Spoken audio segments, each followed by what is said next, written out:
Hello. Today, my Crucible Commodores begins with a small story. I'm recording this currently on May 9th of 2023. You should be seeing this on May 31st. Yesterday, May 8th, the manager of my local FLGS brought back some Winds of Exchange and some Unchained from GAMA as prize support. We had our typical Monday meetup, our tournament, and it ended in a three-way 2 wins, 1 loss. So 3 of us had won 2 games, lost 1, and I had barely pulled out a win on my last game. It was a phenomenal feeling that has left me with this Winds of Exchange deck that I am opening early for you. So I know you're seeing it a while after I got it. I wanted to finish the Age of Ascension first, but I hope this is a pleasant surprise. I am incredibly excited. The last turn that I played, I just want to share, on that tournament yesterday, or the most crucial turn, was around this combo here. So you would, or I did play Transporter Platform first, which allows you to return a friendly creature and each upgrade attached to it to their owner's hand. Army Officer Nelm, that states that whenever an upgrade enters play, you draw a card. Commander Drixar, which says after an upgrade is attached to himself or themselves or one of their neighbors, gain 1 amber. And then Explore Rover, played as an upgrade. If you play it as an upgrade, it enters play as an upgrade, so you draw off of Army Officer Nelm. It's attached to Commander Drixar, which causes you to gain 1 amber. It goes here. You do the damage pip, then you draw a card from its bonus. So technically you would damage pip bonus, draw amber. And then you Teleporter Platform Drixar and do it all over again. I had 5 upgrades in this Star Alliance pod. The Sanctum had some pretty good amber control. I am incredibly proud of that deck just because it got me this. So maybe I will do a review of it at some point just for nostalgia's sake. But I won't delay any longer. We're gonna open our first Winds of Exchange deck before the game found even ships. Let me get it out of the package here. Okay, package to the side. So we're looking at a green Archon. The houses are Mars, Star Alliance, and Saurian. Okay, we get to see Mars's return. It looks like our token creature is the bot. And then its name is Motoko, Footpad Kingaling, Inkman. Okay, sure. Oh wow, okay, give me 1 second. I'm going to unwrap this and then we'll get into our card reveal.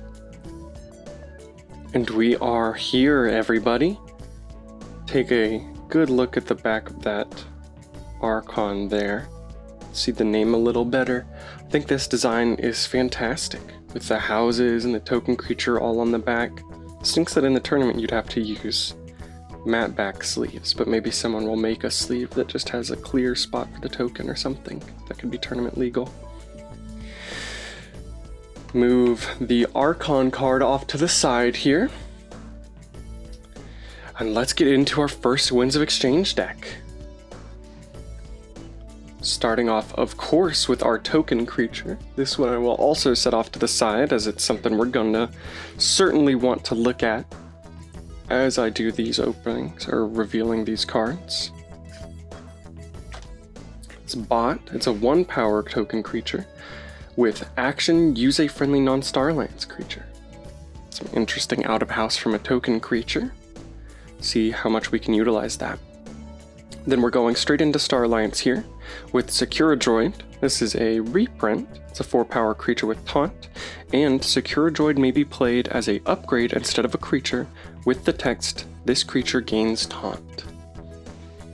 Not bad. Getting taunt to something is always nice. That creature protection can be really important.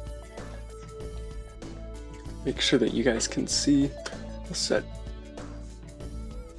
I will put the token on top of the Archon here. We'll set the cards there. There we go.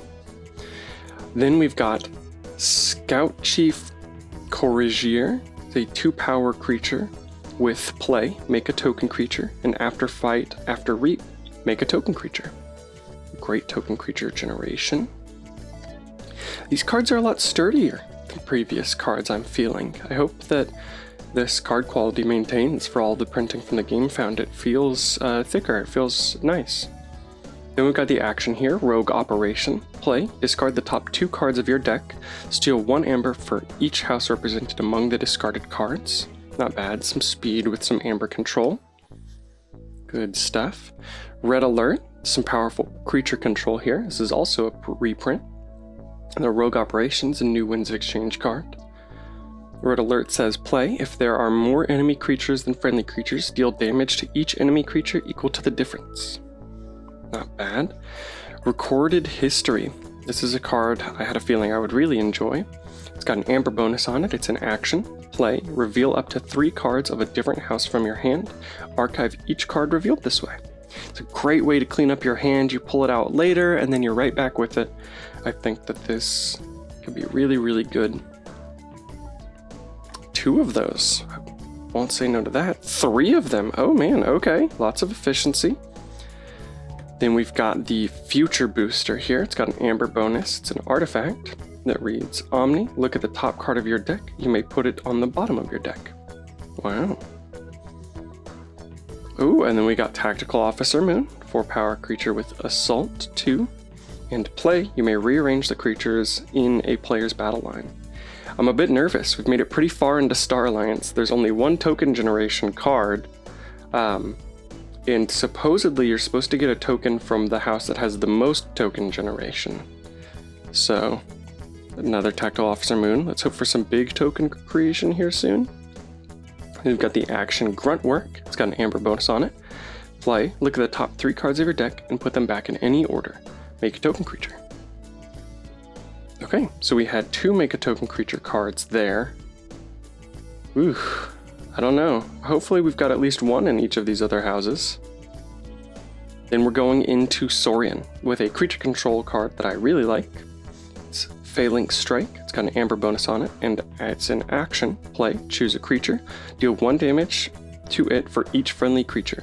You may exalt a friendly creature to repeat the preceding effect. And then we've got Longosaurus Lector.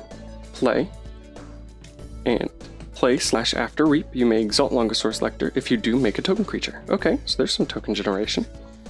2 of those. Faust the Grey, that's awesome. Always love to see Faust. That's some really good amber control. Play, you may exalt a friendly creature. Then we've got Crushing Charge here. Not great. I mean, it could take out an opponent's token creatures. I think you just have to play to the board pretty carefully. I think all the creatures in Star Alliance were 4 power or less, and then Faust is, and of course my very own token creature. But it's Crushing Charge is an action. Play, destroy each creature with power 4 or lower, and gain 1 chain. 2 of those. Sorarium. So it's a amber bonus artifact with each creature with the lowest power cannot reap. Then we've got the Phalanx Leader here. Play, make a token creature immediately to Phalanx Leader's left. After fight/after reap, each creature to Phalanx Leader's left gets +2 power for the remainder of the turn. Interesting. Then we've got Oradar Hisaru here. 3-power creature with deploy and play, ready and exalt each of Oradar Hisaru's neighbors. For the remainder of the turn, they belong to House Saurian. Oh, and then we got Hastidus Raptors. I'm a little too familiar with these guys. I'm not a huge fan.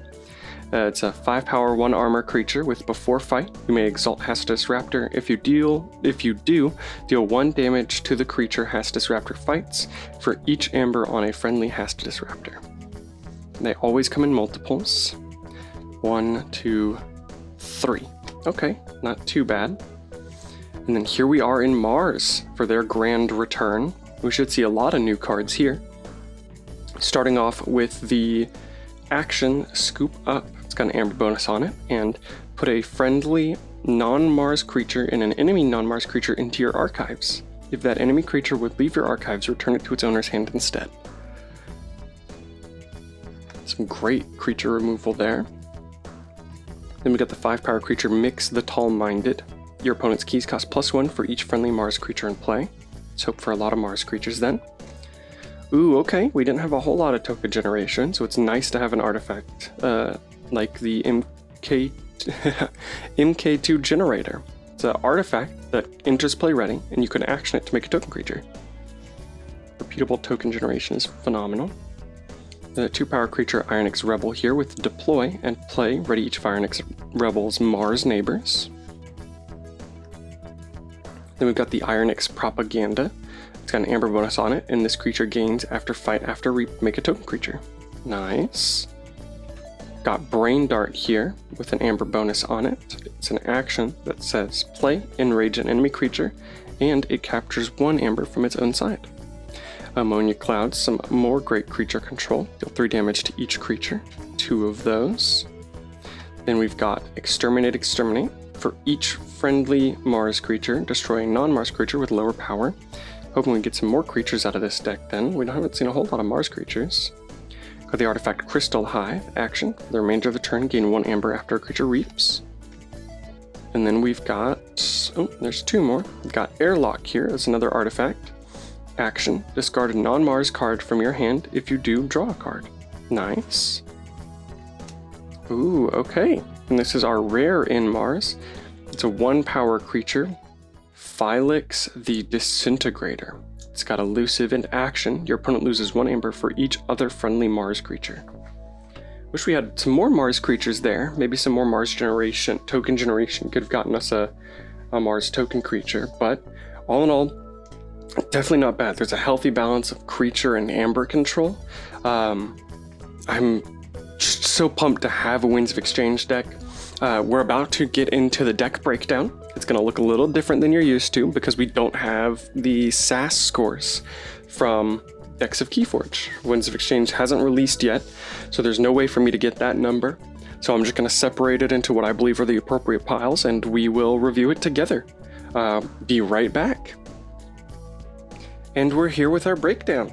Things look a little different here, so let me cover some bases real quick. Get the Archon card there. There's our token creature visible as well, just because he'll be important to any combos or anything that we can see. This is our usual piles here, so this is Amber Control, Expected Amber, Artifact Control, which we had none, and Creature Control. And then this extra pile here at the bottom, or this new pile rather, is our token generation. I thought it deserved its own pile. And what I did, since we don't have any SAS or AERC numbers, which is typically how I organize these piles, they are just stacked in the order of houses from how I had opened the deck. Seems pretty interesting. I will try and either make some graphics or put some text up about the numbers that we're going to discuss so you have something visual to look at. But if I had to guess a SAS number for this one, I would say high 60s. I don't think it's anything particularly crazy. I think it's super fun. I can't wait to try it. It's my first Winds of Exchange deck. It's always going to have a place in my heart, but I don't think it's going to do anything crazy. But we'll see. I haven't played with Winds of Exchange before, so I don't know, what these token creatures might do. Maybe I can make a bunch and reap out and win games fast or something. But let's get into it. So we're going to start here with our token creation, just because it's the new thing I want to go through. So in our Star Alliance, we had this creature that said play, after fight and after reap, basically, make a token creature. So a lot of token generation, want to be able to use this creature a lot. We don't have really any creature protection for the most part, so it would be hard to keep them alive, but we'll do our best. Then we had Grunt Work here, which is some efficiency with token creation. You look at top 3 cards of your deck, put them back in any order, and then make a token creature. It's kind of like Lay of the Land without the draw card. The draw card is turned into the make a token creature effect, because you pick what card gets turned into a token. I think it's super interesting because it plays with that effect in such an interesting way, where you look at the top 3 and you're like, what card do I really not want? Then you put that one on top, the most important one beneath that one, and then another one, and you turn your least wanted card into in my case, a bot or a botee. Then we got Longosaurus Lector here, 6 power creature with play and after reap. You may exalt him, and if I do, I make a token creature. It's got some flavor text, says, my eyes are fine. It's my neck that makes it difficult to read. To bend it over like that. We had 2 of those. Then we had the Phalanx Leader here, which is a 4 power creature with play, make a token creature immediately to its left. So it's kind of like a deploy a token creature, if you want to think about it like that.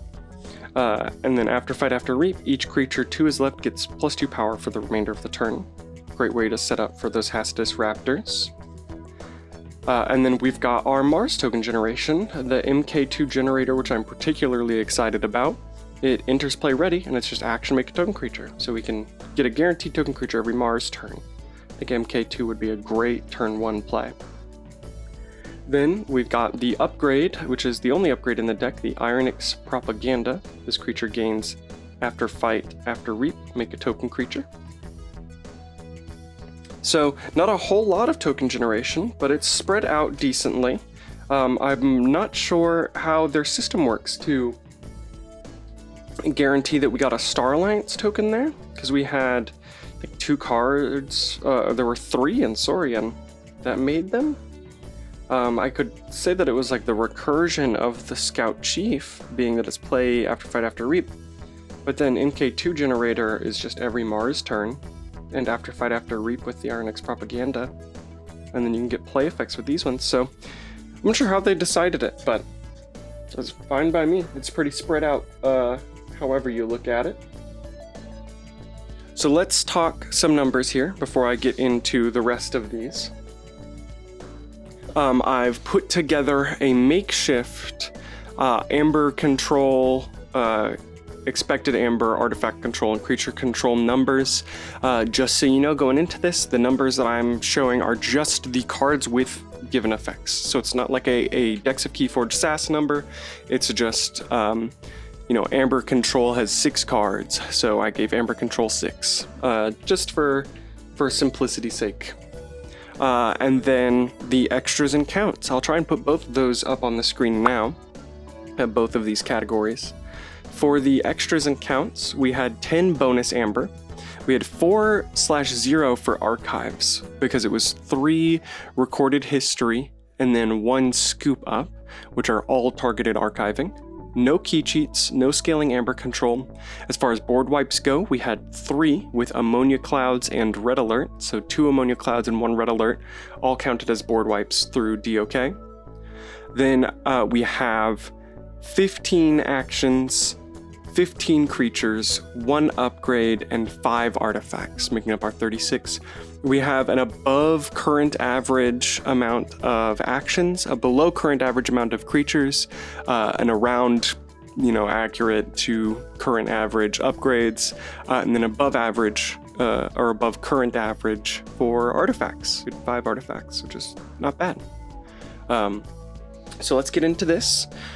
As far as Amber Control goes, we had 6 cards with Amber Control. Rogue Operation here, discard 2 cards from the top of your deck, steal 1 amber for each house represented among the discarded cards. So you have to hope you get 2 different houses, but that steal is nice, and it's efficiency, and it's a guaranteed steal 1, so not bad. We had 2 of those. We had Faust the Great, which I'm a big fan of. Wish we had a better way to take advantage of our exalted creatures, the amber on our friendly creatures, but Longodus Raptor will help us make token creatures, and will exalt itself, so it plays into Faust pretty good, as well as Hastus Raptor, or Longosaurus Lector, and Hastus Raptor, the before fight exalts to trigger its effect. So, and then Order Hisaro, they all exalt, all of our all of our Saurian creatures. And then we got Mix the Tall-Minded. Make sure that you can see this. Realized I wasn't looking at the camera. Mix the Tall-Minded is the 5-power creature. Our opponent's keys cost +1 for each friendly creature in play. Each friendly Mars creature, that's important. So what really stinks is all of our Mars stuff really plays around the number of creatures that we have, which could normally be a really good thing, especially if we had a Mars token creature, but we only have 3 Mars creatures total. So those effects won't be nearly as potent as they can be. Another Amber control here with Brain Dart. This is also kind of creature control, but I feel like the capturing one from its own side is a bit more important, so I put it in the Amber control. It enrages an enemy creature and they capture one from their own side, so it's like a delayed steal. And then our last Amber control is the Phylex the Disintegrator, a new Mars rare. With elusive and action, your opponent loses 1 Amber for each other friendly Mars creature. So that would be a maximum of 3 there. But we do have some ways to ready our Mars creatures to get the, action here going. So I just have to handcraft, and there's a lot of ways to do that with this deck. So maybe the efficiency will make up for some of its less potent plays. That's all of our Amber control. Then in our expected Amber here, we have only 3 cards with expected Amber. 2 of them, honestly, I'm not sure about. I know decks of Keyforge counts readying creatures as expected Amber most of the time. So Order of Hisaro, ready and exalt each of Order of Hisaro's neighbors. For the remainder of the turn, they belong to House Saurian. So I put that in expected Amber, but if you do ready and reap with both of the neighbors, if they don't have a reap effect that gains Amber, which they won't unless certain things happen, which I don't think can happen in this deck. Unfortunately, because of that exalt, it's kind of like the Amber balances itself out. So I would be exalting them and reaping with them, so I gain 2 Amber, but eventually my opponent's going to get 2 more Amber. So if we can do this with Faust the Great on the board, putting it onto 2 non-Saurian creatures that aren't already exalted, and then making them forge a really expensive key, I think that that's the best way to go about it, so that we can still get some expected Amber from it. Then we've got the Ironix Rebel here. Really good Mars creature. Oop, excuse me for 1 second.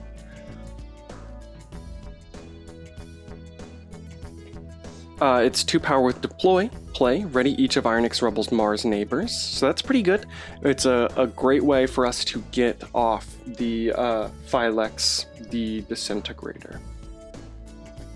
And then we've got Crystal Hive, which is action for the remainder of the turn, gain 1 Amber after a creature reaps. Unfortunately, again, that can only ever be 3. We don't have a way to use Crystal Hive on a non-Mars turn, and while like BOT or bot, our token creature, lets us use non-friendly non-Star Alliance creatures, it's specifically creatures, so we would have to be in Star Alliance and it won't let us use the Crystal Hive, so it's a little wonky there, but still, an additional 3 Amber from reaping with 3 creatures can be a lot. I mean, it turns it from half a key to a full key, so huge there. We've got no artifact control in this deck. And now we're going into our creature control, which is 14 cards. A lot of creature control. Starting off here in Star Alliance, we've got our Tactical Officer Moon. On play, you can rearrange the creatures in any player's battle line. A player is what it says, so we could fix up our battle line better, or if our opponent's got a really strong Briar Zorch, we can rearrange it so the Briar Zorch is on the left, especially since this is a creature and not an action, so it wouldn't be affected by Briar Zorch. So we've got 2 of those, and then of course it's got Assault too, so we can attack into low health creatures without taking damage, or attack into a 6 power creature and still take it out. Position's a little better. We've got Red Alert, one of our board wipes here. If there are more enemy creatures than friendly creatures, deal damage to each enemy creature equal to the difference. That can be really good if your opponent just wiped the board. Then into Saurian here, we've got our Phalanx Strike, a repeatable high damage card. Phalanx Strike is going to be a really, really powerful action in Winds of Exchange as a whole. Just because it's not reliant on Saurian creatures, it's not reliant on ready creatures, it's just however many creatures you have. So it's going to be a great way to take out those huge targets.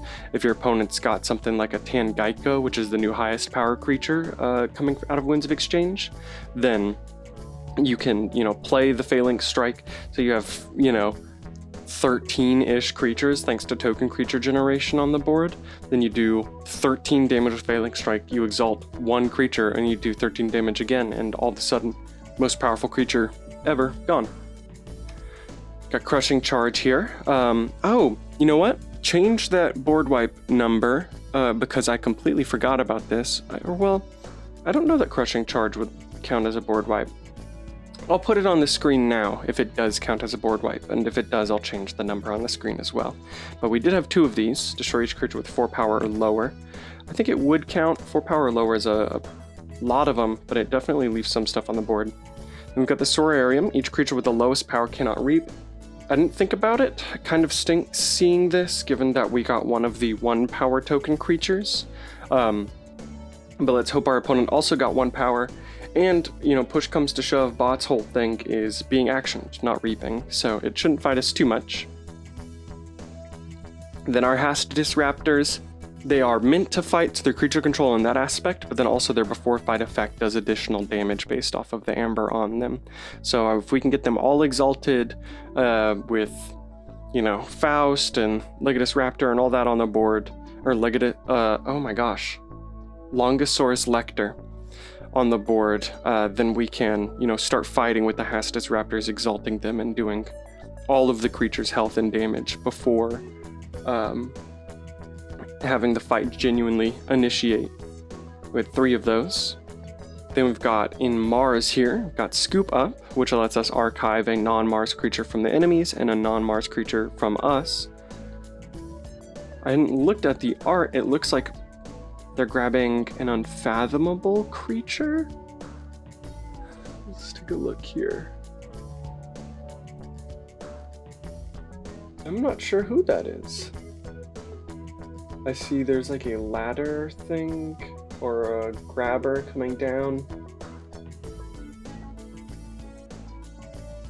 Grabbing it. I'm sure that's unfathomable because it looks like they're in the ocean. That's really interesting. I wonder if we'll see that card in Winds of Exchange. Both of our Ammonia Clouds, and then our Exterminate here, which for each friendly Mars creature destroy a non-Mars creature with lower power. All of our Mars creatures aren't particularly high power, except for Mix the Tall-Minded. I think it's 5 power. We've only got 3 of them. Felix the Disintegrator is 1 power, and then our Ironix Rebel is 2. So that might be able to destroy 1. I feel like most of the time it's just going to end up getting discarded though.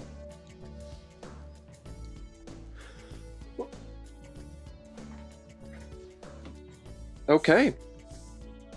I'm not going to attempt speed and board. All of those numbers I think are best suited for an algorithm.